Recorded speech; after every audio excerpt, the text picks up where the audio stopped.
बिहार की पुरौना धाम परियोजना।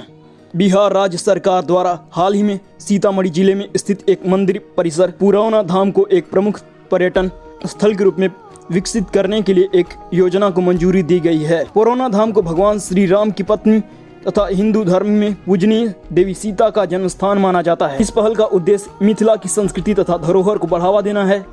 यह वह क्षेत्र है जहाँ माता सीता का जन्म और पालन पोषण हुआ था।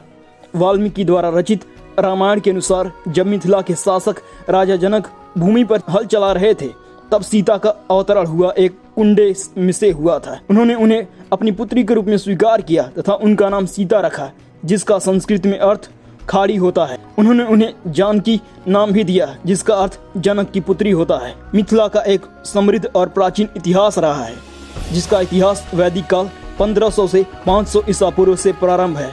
उस दौरान यह भारत के 16 महाजनपदों में से एक था। मिथिला, जिसे तिरहुत अथवा तिरभुक्ति के नाम से भी जाना जाता है, एक ऐतिहासिक और सांस्कृतिक रूप से महत्वपूर्ण क्षेत्र है। इसमें दरभंगा, मधुबनी, सीतामढ़ी, सुपौल, सहरसा, मधेपुरा और बिहार व नेपाल के निकटवर्ती क्षेत्र शामिल हैं। इसके उत्तर में हिमालय, दक्षिण में गंगा, पश्चिम में गंडकी नदी और पूर्व में महानंदा नदी है। इसे महला के नाम से भी जाना जाता है, जिसका उल्लेख बिहार, बंगाल और उड़ीसा के संयुक्त प्रांतों के राजस्व रिकॉर्डों में किया गया है। इस पर विदेह जनक वंश का शासन था। भाषा और साहित्य। मिथिला की मुख्य भाषा मैथिली है, जो इंडो आर्यन परिवार से संबंधित है। मिथिला की एक समृद्ध साहित्यिक परंपरा रही है। कवि विद्यापति 1352 से 1448 ईस्वी द्वारा इस भाषा में प्रेम और भक्ति की प्रसिद्ध गीत लिखे गए हैं।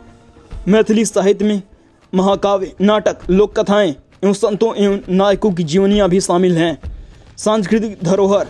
मिथिला पेंटिंग अपनी अनूठी शैली के लिए प्रसिद्ध है, जिसे मधुबनी अथवा मिथिला पेंटिंग के रूप में जाना जाता है, जो चमकीले मिट्टी के प्राकृतिक रंगों तथा ज्यामितीय पैटर्न का उपयोग करके बनाई जाती है।